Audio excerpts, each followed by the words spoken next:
Yeah, and like I love that like teal color that Morticia wears. Like that looks so cute on her. Oh my God. Yeah, yeah, it But pops I on love like like every the single dog. it's almost like a rose gold. Like everybody Hmm. always uses like the regular stainless. And like I love Yeah, that's yeah. awesome. And we've had I don't know, Mr. Breakfast doesn't have his collar on. You can't even see him. He like blends in with the couch. He we've had their leashes and collars now because we like tried them out for like a couple of years beforehand, and they're still like gold. They're still that rose gold. They're scratched, of course, but it doesn't Right. come off. It's there. Like they did a really good job with coating the stainless That's steel with awesome. that perfect shade of kind of, yeah, rosy gold, but also like Yeah, regular it's gold. it's very trendy. Like it's Yeah. very, it's just different, which is Yeah. awesome. So Yeah. thank you for Yeah. doing that.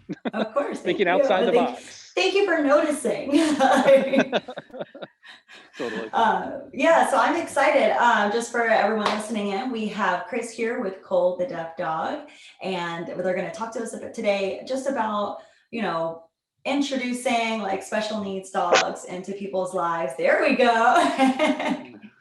And sort of inspiring more people to rescue dogs that are quote unquote different, and opening their like mind up to that, and also just teaching kids about breed legislation, the breed discrimination, not legislation for kids, but also adults, just all the things that they're going for. And we also have a really interesting story just about how Chris came to adopt the shelter dog, and Cole is actually his first time. So we're going to learn his Yeah. mindset and decision making into why he went for a shelter dog versus finding a puppy.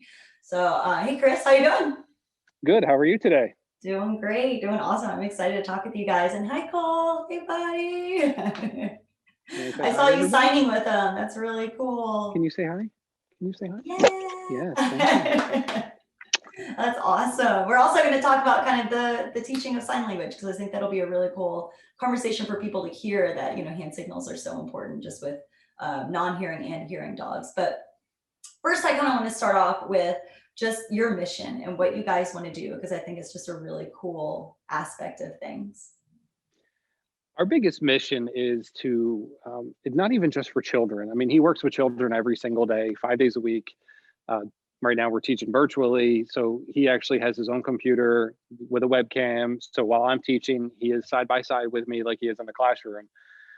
But for adults as well, about our biggest mission is acceptance and kindness, and trying to inspire others to look through the lens of Cole's eyes for and relate it to their own life journeys, and how the things that he has been discriminated against or looked down upon because of being special needs, because of his breed, and translating that into a way that children can understand and relate to it, to change their lives, and to change their lives for a lasting period of time, not just a temporary little conversation and a fix. It's a lifestyle change and a mentality change, and it's working incredibly for our students and for our community at large.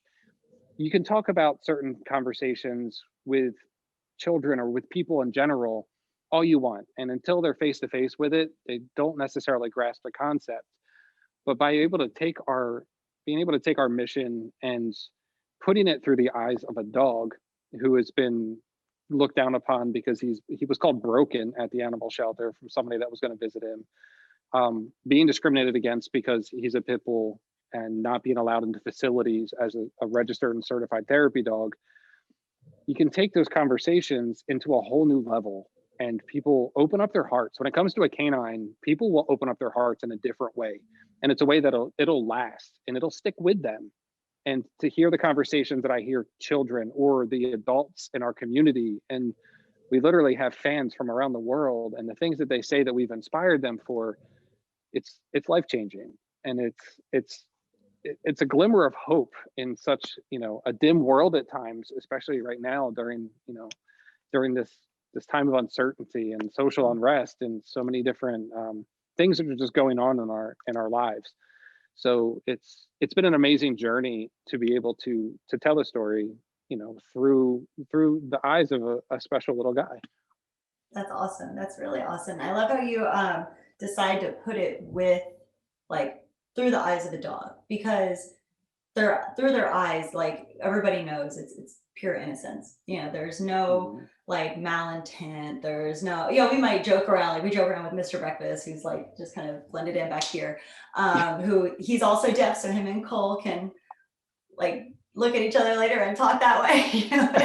That's cool. Yeah, they do it. They talk through their eyes and stuff. But Mhm. just that pure innocence that like we joke around like Mr. Breakfast, like I'm gonna go do bad things because he likes to get into things and chew them up and stuff. But there's never any bad intent and there's no judgment. And so to have them Mhm. switch that paradigm shift into looking through a dog's eyes is really a cool way to put it. I haven't heard it that way before, and I really love that. And you also do things with veterans, correct? Yes, Cole, pre-COVID, we received the Presidential Silver Service Award for volunteer hours. So he became a therapy dog in 2018, June of 2018. And since then, we volunteered. We're approaching 600 hours just at the Veterans Home. So we've been super, super lucky to be able to do so much work with veterans. Even through the pandemic, we just do outside window visits. We do every major holiday. Every time we have a day off of school, we try to spend it at the Veterans Home. They have a bowling alley there, and their 4-lane bowling alley, it's like state of the art. The company tests Oh, I want to go. like a lot of their equipment and stuff at this Veterans Home. And one of the veterans they challenged Cole to bowl, and they used like the handicap ramps because the balls are heavy and they don't have the strength anymore. And Cole actually jumps up, pushes the ball off the ramp, and then repeat. He bowls right in line with the rest of the residents. There's a painting, a local artist saw what we were doing and was inspired by it. So he made two identical paintings, one for us and one for the Veterans Home, of Cole bowling. And one's hanging in the bowling alley of the Veterans Home, and one's in ours. But the best part was there's Awesome. about 300 residents, and they all rallied together to. They went to the CEO of the Veterans Home to ask them to make Cole their official mascot. So we were at an awards banquet for volunteers. We didn't realize we were like guests of honor. We thought we were just showing up, as a volunteer. And they had like a step and repeat that everyone was taking photos with Cole, and they presented us with his own military dog tags, his own challenge coin. And it means the world to us because we can see like the joy that Cole brings the veterans, because it's a process. It's every Tuesday night. It's almost 3 hours by the time we go in through the 300 rooms, or the 300 residents. But it's the conversations, it's that spending time with these aging veterans and having that connection with them that has been unbelievable. And he just adores them. Like it's funny, we always joke because when we're in the Cole mobile, his truck, we turn the corner of the Veterans Home and he knows where he is. He pops right up and like runs right to the door. Like it's part of his routine and it's his world. And we're so blessed to be able to do stuff like that, to give back to our veterans the way that we can. That's awesome. That's really great. And it's definitely, those people like that means so much to them, as a person coming from a family of veterans and, knowing that like, and I volunteered at, veterans facilities. It's really heartwarming knowing that that is just something that you both go and do as a regular and you enjoy it. And you can tell he enjoys it. And it just means so much. Like that's a really cool, like way to spend your time. Not a lot of people are thinking of to going every Tuesday for 3 hours to spend their time that way. So that's really incredible. That's awesome. And so, as you mentioned, the Cole Mobile. Let's dive into that a little bit. What's going on there? So right before we taped on the Rachel Ray show, they wanted us to videotape part of my Toyota 4Runner because we drive around the community and everybody kind of knows us. My license plate has Deaf Dog on it. So I ended up getting decals made, just simple little decals with our logo on it on the side of my white SUV. And then we started to get beeped at a lot and people would recognize us. There was like a vinyl picture in the back window. So everybody kind of knew who we were. So we put it out on our Facebook page asking for a company that would be willing to sponsor, part of a wrap for us, or we realized that it's a meaningful thing around our community. When they see us driving down the road, like people constantly beep. And so a a company called Designer Wraps, which are like known for their amazing wraps in the Philadelphia area. They asked us to schedule a meeting with them. We sat down with them. We told our story and our mission, and they totally they made us like part of their family. It was the most amazing thing. The entire design team. They took us for a tour of the facility and how they do it, and then at the end they were like, "We want to do this for you." And I'm like, if any kind of discount would be greatly appreciated. They're like, "No, we want to give it to you. We want to gift it to you." So we were just so humbled, and we gave them like complete creative freedom. This is part of the logo. Yeah. We have a giant picture of the whole back of the vehicle is Cole. And the amazing part is we've gone as far as Canada, and people have recognized us. It's incredible, the stories that we could tell you. We can't drive from home to school to the grocery store without beeping and a few times stopping traffic, because people do. Like, we'll walk out of Starbucks and we'll see people taking selfies with the truck, and and it's amazing. But That's awesome. it's a traveling symbol of our mission, which is, we're so grateful that we're able to have this happening for us. And it's almost Really. like this symbol of acceptance, and joy. Like, Hmm. obviously a lot of people are coming together, and you mentioned the community, and when we had chatted a little bit before, yeah, just like the meet and greet kind of thing. I kind of noticed like that there's this strong sense of community that really has supported you guys and loves Cole, and really recognizes the mission that you're on. And going back to talking about the discrimination that essentially he's faced. And you told me a story about a really strong, like, where the community really showed their support, and where it just shows how a strong sense of community can really overcome some really negative things, and turn it into a positive. And I think you know what I'm talking about with the website. Yep. So let's go into that a little bit. So when the pandemic first started, we had a video about us that went kind of viral about the fact that we drive neighborhoods of my school district to visit kids during the pandemic. They were stuck at home. He has his paws hanging out the window. We just drive by and wave.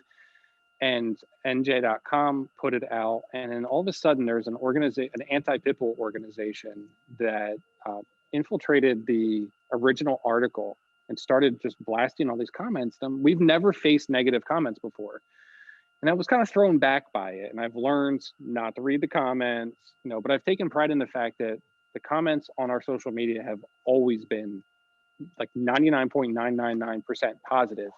But all of a sudden, this organization was just reaching out in such negative ways and telling people that Cole is going to maul somebody and all these terrible, terrible things.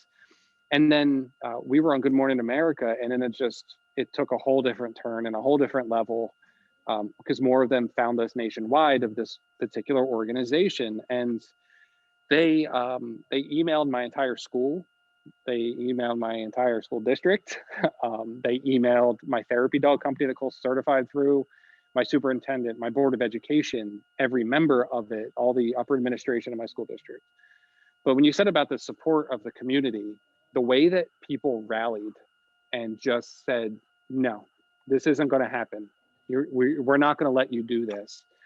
And the amount of support, we truly realized during that time that our community backs us 110%, whether it's the families of our students, whether it's my board of education, my superintendent, my principal, and my building itself. It was unbelievable. It was so humbling. I would just sit there. I lost a lot of sleepless nights at first because we didn't know what was going on. I mean, they were screenshotting my YouTube visits with students and criticizing like every last move that I was making, and emailing these pictures of children that were mauled by dogs, and the pit bull needs a Get a break hobby. stick, and like That's all I can think. it really truly Go do it was like something. that. But the best part of it was, again, I take every part of our journey and I make it into a life experience for children. And I told my students, because I was doing virtual visits with them, I told them what Cole was going through and what we were going through, and the way that the families rallied, but the way that students were willing. Like, they were sending me Google Drive documents of essays. And we're talking 8, 9, 10-year-old kids, essays that they were writing to these people. They don't know who they are. They don't know their names, but they wanted me to send it to them. And the one little girl, Sam, wrote something about I really think that you need to sit down and listen to Cole's message and cuddle with Cole, because you need to learn more about acceptance. And when a 9-year-old says something like that, as an educator and as a human, it throws you back. And my heart poured open. And it's moments like that that you realize that it's working. The mission is doing something, because I see it every day. So sometimes you think it gets redundant and it's not progressing the way that you want it to. And it's moments like that that it was life-changing to me. It was life-changing to be able to understand the fact that a little deaf dog can have such a impact on a community and the minds of children, the minds of adults. You know, we get messages from people on our Facebook and our website that, you know, they're going through stage end cancer. They wake up in the morning just to see our posts, and we're giving them the hope. People with disabilities and special needs. I just mailed out a bunch of postcards today to people who wrote in that they have a family member who is, you know, a little bit different and has a special need, and they use Cole as a symbol of their own courage. And these people are thousands of miles away, and to be able to realize that, you know, this little guy can have such an impact, it's truly breathtaking at times. I'm not gonna lie when I say that I get emotional a lot to hear what the kids sometimes say. I just posted a video with a little boy with alopecia. He came to me for his 8th birthday asking if he could team up with Cole to talk to other students about why he looks different and why he feels different and what it's like to feel so different. Now you're For gonna an make me 8-year-old emotional. boy, yeah, for an 8-year-old boy to sit down and say those things and to team up with Cole. And at first it was just one classroom, but it turned into him asking me if he can speak to the entire school. So grade by grade. And we're talking, he was in 2nd grade at the time, a 2nd grader standing in front of 100 5th graders, but having the courage because he's holding Cole's leash and Cole's got his little superhero outfit on. But this little boy is sitting there talking about what it's like to be different. But the way that the students opened up their hearts and they asked the most amazing questions, and it was so transparent, it was so open. Like I honestly get emotional just discussing it. And I never would have imagined, you know, I always laugh and say that there's an angel looking upon this entire project. And I had a niece with Down syndrome that passed away a few years ago, and she was just 12. And I swear that Molly is looking down and Cole is working through her heart to help kids that are like her, or help people just understand differences and understand about compassion and acceptance more than anything. Yeah, and I think that's the greatest message is we're having this young generation, and you know that's the future of the world. You know, they're our future. They're what's coming up soon, and for them to just be already, you know, accepting, and I feel like, you know, like you were saying, like the social unrest, but I also feel like society is moving in that direction to where it's just like it's all okay. You know, it's all like, you know, there's Yeah. no reason to have to notice that difference or even notice it, but just accept it. And if you want to learn about it, ask questions in a, you know, positive way. And, you know, just Right. knowing that not only are the children doing that, but they're also rubbing that off on the adults. You know, they're also going home and telling them and That's the talking to biggest thing. them. And oh, sorry, he's gonna, there we go. And it's just such a really cool, like, yeah, like you said, it just kind of gives you that little glimmer of hope of like, you know, there's a lot of nasty people in the world, but there's so many more good ones. You know, like there's so much more good going on. And you know, just all of the programs that are educating younger children and you know, about even just, you know, humanely, like humane treatment of dogs and things. But yours is almost beyond that. It's humane treatment of everything and everyone. And it's just, And it's I think really that's, cool. and I honestly think that's why we're having so much success. Is we are advocating for his breed, we are advocating for special needs dogs, we are advocating for so many things, but not one of those things is a target area that we are doing. We show it through what we are doing and through our work, and we're naturally advocating for many different things.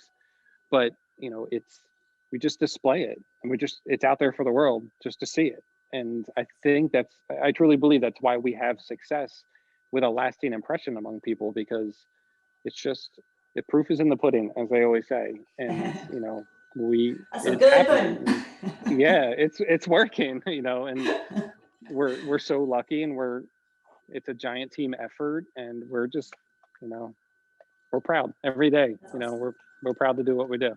That's awesome. And we're even more proud to have Mr. Cole there letting his stripes show on that best side Absolutely. collar. Yeah, And he is just, like obsessed with this collar. yeah, it's comfy. And you know, just honestly, like we're really proud that you chose to let the stripe show to join our mission.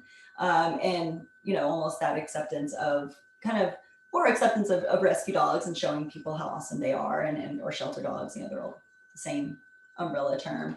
Right. But speaking of, you know, dog rescue and adoption, you mentioned to me before that Cole is actually the first shelter dog, the first dog you've ever adopted. Granted, you know, from a family adoption dog, but he's the first dog you ever really had or adopted. What and our big thing is transitioning people into that mindset of, oh, I want a dog or I want a puppy. Let me go, of course, like find a breeder.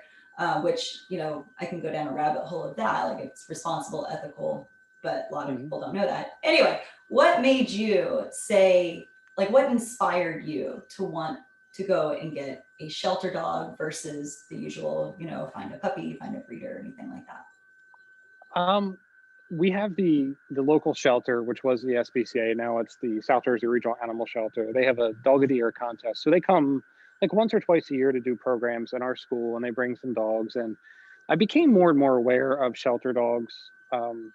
But when I was ready for, I was going through some times in my life that I wanted that new companion, that new best friend.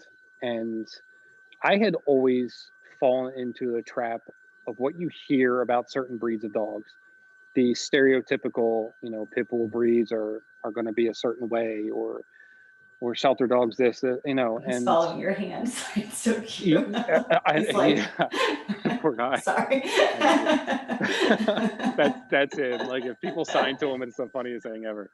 So Sorry about that. I, I fell into that trap, and I wanted to do something good in the world, something simple, and to do my part of making something better. And for me at that time, it was rescuing a dog, and it was a dog that maybe not have another chance in a different way. So I went to the shelter, and I had a friend of mine here that arranged me to visit. Harry Potter was his name, this little shelter dog, and he was actually the first dog on the SPCA website. Why are you down there? You're supposed to be up here, mister. And when I met him, it was like instantly fell in love. But when we were waiting, there was somebody in the waiting room. There's actually a bunch of people, because he was only 4.5 months old when he came into the shelter, but he was there for several weeks. He was found running around on a major street with his mom. His mom was rather aggressive, because sometimes they can be with, they know that their puppy has special needs, or you know there's something different about the puppy. They become very protective. So mom was adopted in like a week and a half. She was this beautiful white 2-year old little staffy, and like the most precious little thing. But Cole had a much harder time, and when we were there in the waiting room, um, you could hear the one family that was there talking about how he's never going to be a good dog because he's broken. And when I heard those words, it ripped my heart out. Like he'll never, and it was those exact words, he'll never be a good dog because he's broken. And I have a deaf nephew who was 9 at the time, and I put two and two together, and I'm like, why wouldn't you love somebody just because they have a disability? They're different. Well, the same goes for the dog, you know. And it was, you know, the stars aligned that day, and it was the best decision I ever made, was going on to that website, looking at that dog, making the appointment, and heading over there the next day. And it opened up my eyes to rescuing dogs. We've done a lot to raise money for our local shelter. Um, he was in the Dog of the Year contest, and he was the first special needs dog they ever had. And he won. And as a group, we were able to raise like $28,000, like for the local shelter. And it was amazing to see the way that people were working so hard to raise the money and raise the awareness. And first and second, and I think third place too, they were all pit bull breeds, and it was awesome to see the way that the community was rallying together. And it became such a big deal. It was in the local newspaper, and it just brought so much light to rescuing these animals and special needs animals. And since then, we became foster failures to Morticia, a little Frenchie gremlin mix. And then our new puppy, Penelope, just turned 6 months old. She was born in foster care. Her mom was adopted, and they thought she had a stomach issue, disease type thing. So she was adopted. Turns out she was pregnant. They turned around and gave the dog back to the shelter.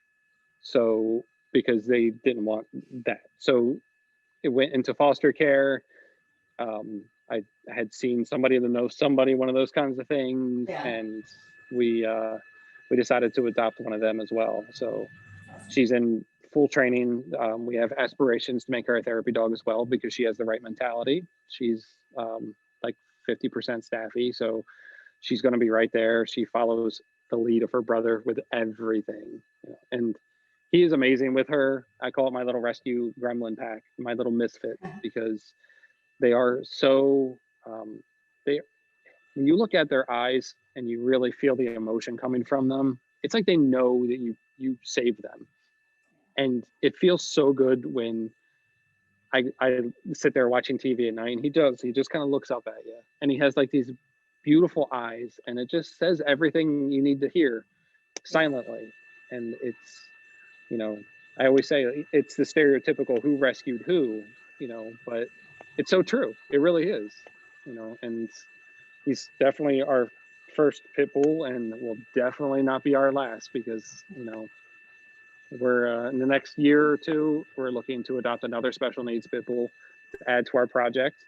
So we're hoping maybe a blind dog, another deaf dog, and to just continue with our mission to change the lives of others and people and kids, to inspire them through acts of kindness and the eyes of a dog that's just born a little different. It's no big deal. Like, I mean, I was very active in the deaf community in college, and had a deaf roommate for a little while. And I think that's what kind of like also got me, with him, like he had been returned, like he's over here. He'd been returned like a few times, just because they said like behavioral issues, it's more so manners. And he had never been trained. He had been in the backyard like his whole life, and just kind of chained up and put out there. And I don't really know anything else about his history because I decided not to know. But they just, all he needed was a little working through, like a little training, a little talking to kind of deal. And he immediately like clicked, as soon as I started using hand signals with them. And because what they were trying to do is they were trying to do like high pitch noise, like kind of training, because he has a Tika, so he can still kind of feel sound. He's not like, he's like 95% deaf. But as soon as I started using hand signals, and also his foster home like used hand signals, boom, clicked immediately. So speaking of sign language and training, and I know it's a question I get a lot, from people with Mr. Breakfast's Instagram. Do you have people reaching out to you in terms of like, hey, I just adopted this deaf dog, or hey, I'm thinking about it, and what advice would you give people just with any dog really with hand signal training, and do you think it's really important? I think it changed my entire way of my mindset of communicating with a dog. Deaf dogs, as you know, they are so eager to please and to learn. And the biggest thing is getting the dog's eyes on you and your hands, whether you use hand signals. They actually can lip read. Most people don't realize that deaf dogs can read facial expressions and lip read. And as far as training them goes, it's consistency. And for us, it was finding the right trainer. I interviewed several local trainers in here in our area, and I wanted to find just the right one that's extraordinarily reward based and positive behavior training. And it's funny because the very first day, within 5 minutes of the trainer coming to our house, and it's actually become a lifelong friendship now, between them. And Cole instantly fell in love with that trainer. Jamie was amazing. He was within 5 minutes of being with Cole, and we called him Treat Man. And he had his own cookie man coming, and Cole would be running to the door, and he would see the truck pull up. And Cole, to this day, 3 years after he finishes training, he sees Jamie. He literally leaps into his arms. Like, Cole doesn't jump on anyone except my mom. Doesn't even jump on me. He's never excited to see me. He jumps on my mom and his trainer. And it is the cutest thing, but it's finding the right trainer if you don't have the experience, but it's consistency and it's work, and it's spreading. For Cole, it worked out wonderfully because I'm a teacher, so I have a lot of free time in the summer. So it was, 6, 7, 8, 10-minute sessions multiple times a day, and just getting that relationship, that bond. And the very first night that he came home, that bond began between the two of us, and we've been inseparable since. And that's one of the biggest things. Like, he does a lot of off leash work because he doesn't leave my side. He is rock solid with daddy, and he's still, to this day, he doesn't like going out in the dark by himself, so daddy has to freeze or pouring down rain a lot of times to go outside, so Cole can go to the bathroom, because he's a big baby. He is, honest to God, the biggest baby. But the biggest thing is the use of the sign language, whether you make up your own signals or you do true ASL. True ASL is more difficult for a young dog because it's so much movement of the hands. It's overwhelming. I found it hard because it's like two hands like sit, and I would have a treat and like try to, or like be holding him. So we do like a mix of ASL and our own. Yeah, like what we did was we used different hand signals, and then once he would take the skill, we would transition it to true ASL. So then we would, like, for sit at first was the typical, raise the head up, go like this, but then, it turned into sit and lay down or jump or, any number of different things. And some of the stuff is not true ASL because of the motions. To get a toy is very similar to going to the bathroom. So, I tell him to get a toy. Sometimes he runs to the back door because he thinks he's supposed to go to the bathroom. Or I want him to play and he thinks I'm telling him to stay. So, it's kind of funny sometimes, but we actually are training Penny, our puppy, who is hearing. We're training her with ASL as well. So she is picking up on it so much better than verbal commands. Like, it truly is. It's fun to watch the two of them, and we lay the food down, and she's on her cot and her place command, and he's on his, and they both sit there and just wait for me to put the food down, and they won't come over. And then they come over, they sit, they just stare at me and wait for the eat sign, and they'll sit down and they'll eat. So it really is fun. And it's right now he's trying to learn how to bow. So when we do like school assemblies and stuff, he's working on his bow. He's getting there. He'll get there soon. I'm pretty sure, but it's just consistency, and it's not giving up. Like when we taught him to speak, it took almost 6 months because he doesn't bark. So the only time he barks was when he wanted to come inside. There's no other time that he doesn't bark at people, he doesn't bark at animals, he doesn't make any noise.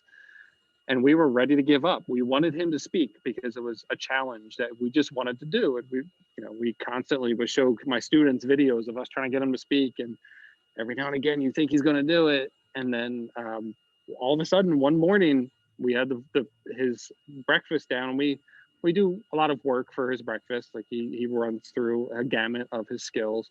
Same, yeah. And we asked him to speak, and then he barked, and it was like, oh my goodness. And ever since then, it was like a light bulb went off, but it was months upon months upon months. And it's just not giving up and persevering and going through the challenges of dog training, but developing. What it sounds like almost is like, he's just like any other dog. He is no different than, and honestly, training a deaf dog is a joy because the external stimuli isn't there. Yeah. And he's so he's so smart. He's so good at restaurants, like when we go out to eat, like, or when we used to sit outside, and everybody, all that is going on, he just lays down and falls asleep, and everybody's like, oh, how'd you get him to do that? And they try to, like, people try to like call him over. I'm like, go ahead and try. He's not going to answer you. Yeah, I tell a lot of people, because part of what we talk about when I do school programs, at the end of it is I clarify the difference between a therapy dog and a service dog, because there's a big miscommunication in our society right now about that. Yeah. And Cole would have been a wonderful service dog for someone because of his skill set, his ability to learn so well. I'm very grateful that he became a therapy dog rather than, somebody else's service dog and sticking with daddy. But, it's just because he's deaf, he is capable, and I think more capable of doing so many things that the other hearing dogs are incapable of doing, because of that lack of stimuli. So I people think need that's to a great definitely give message. these special needs animals a chance. I've seen some blind dogs that do absolutely amazing things and become amazing ambassadors. Yeah. And we do school assemblies, and we've had as many as 2,000 people standing in front of us and literally screaming, yelling, cheering him on, because part of what we do is getting them to jump through a hula hoop, which is a whole nother story. And they have to cheer him on, and they have to use the power of the thumbs up, and and he jumps through it. But that lack of of being stimulated through all the noise, the cheering. he just stays right. He just stays focused on me on a stage with lights on him, people screaming like crazy, music playing, and it doesn't matter. So there's so many useful things about a deaf dog, or so many other special needs shelter dogs, or awesome. dogs in general.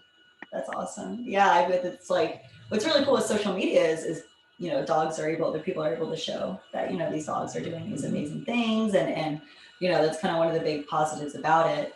And of course, another great thing about having Cole out there and having them see him do all these things is he was once this dog thought of as broken, and he's doing these incredible things. And so one other last few questions for you is, in terms of inspiring more people to rescue, inspiring more people to have your mindset of like, I want to rescue a dog, I want to have that bond with them, and that incredible bond that you explained. What do you think the two white stripes could do for just kind of the rescue world, or the world in general, having that symbol for rescue dogs?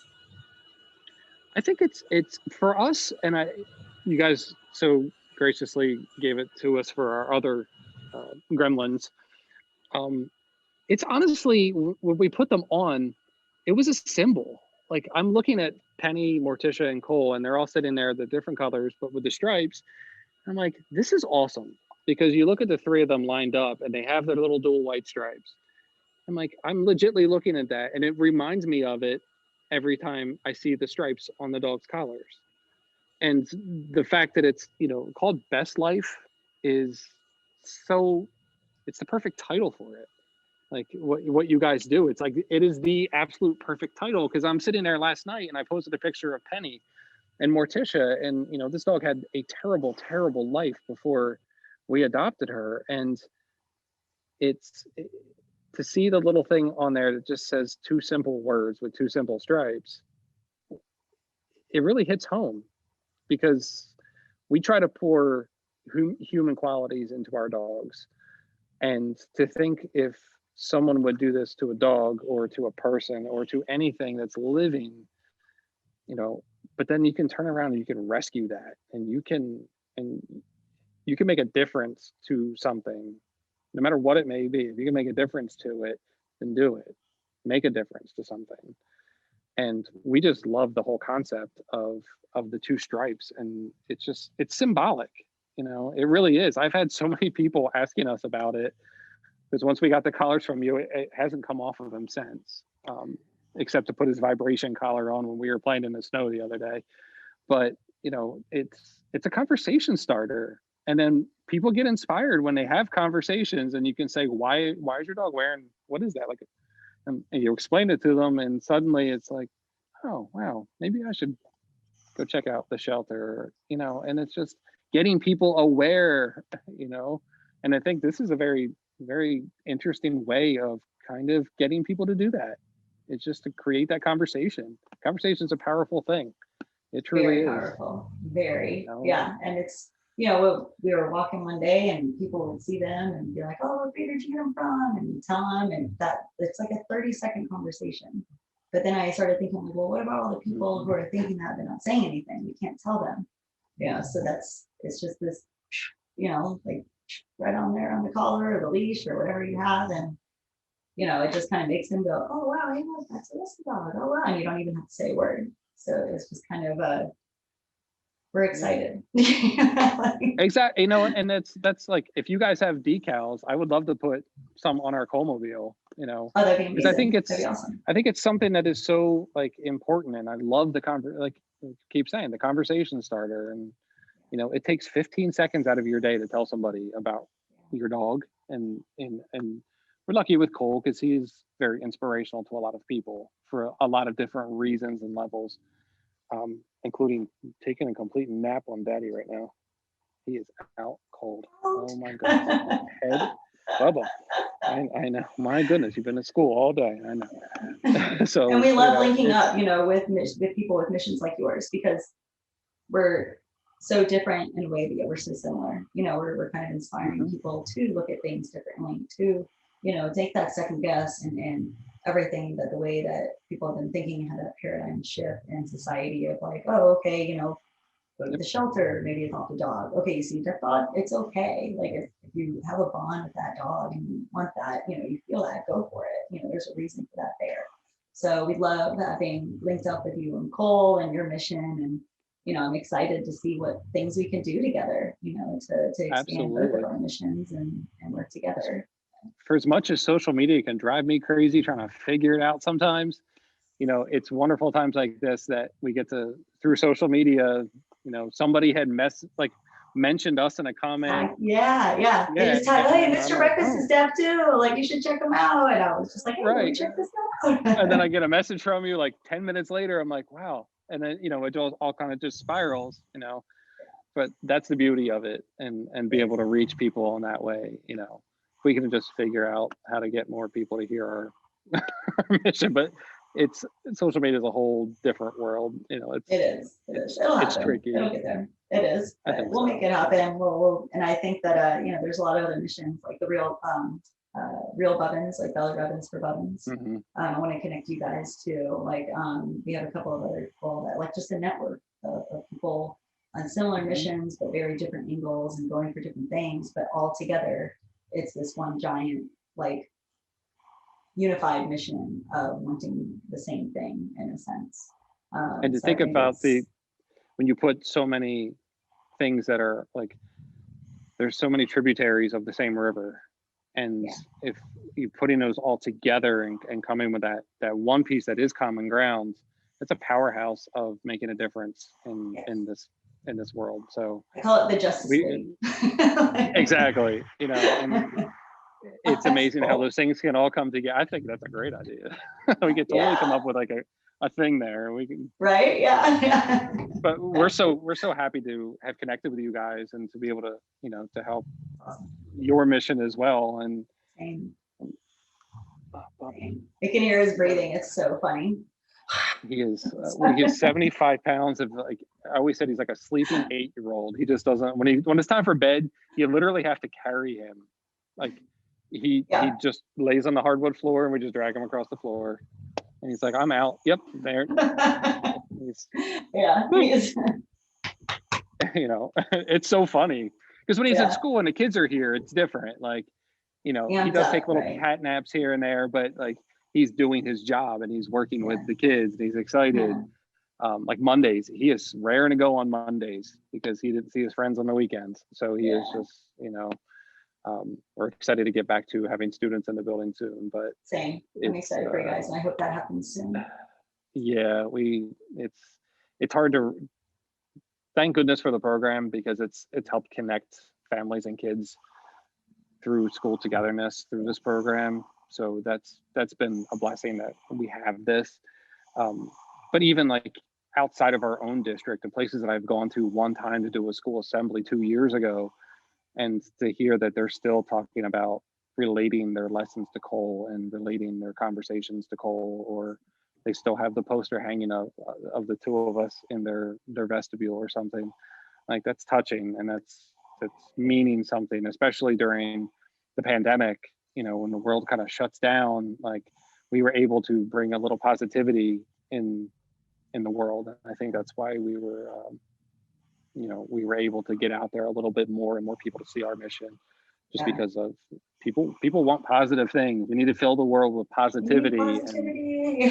yeah, like stop watching the news with all the negative stuff. And you All know, because when the right. pandemic first started, like for 2 weeks after the pandemic started, the news was so positive.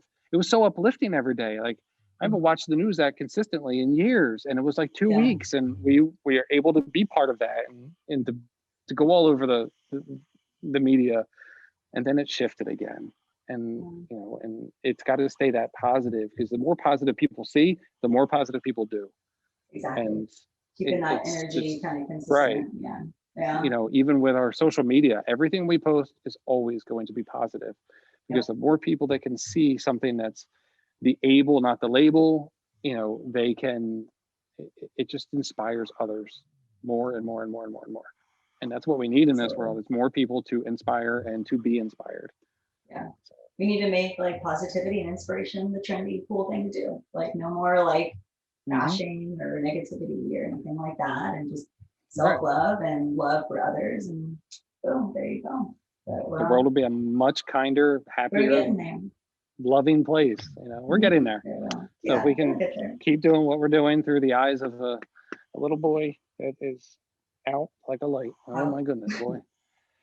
Well, Chris, I will let you go take him to bed. But thank you so much for joining me. I really appreciate it. And you know, we're really excited. And for all of those, you know, viewing right now, please do go check out his Instagram. If you could say your handle for me so I don't mess it up. At Cole the Deaf Dog. There you go. That's his Instagram. He is also on Facebook, and I'm sure if you type in Cole the Deaf Dog, you will find him there. And please TikTok. Just, you know, and TikTok, yeah, give him a follow, give him a like, share it, let everybody know that he's out there, and you know, we're excited to stand by you and support you. And us as well. So we can't thank you guys enough, and we can't wait to see where we can all go with this. Awesome. All right, Chris. Well, bye, Chris. Bye, Paul. Have a great day. Thank you so much for having us. Stop recording.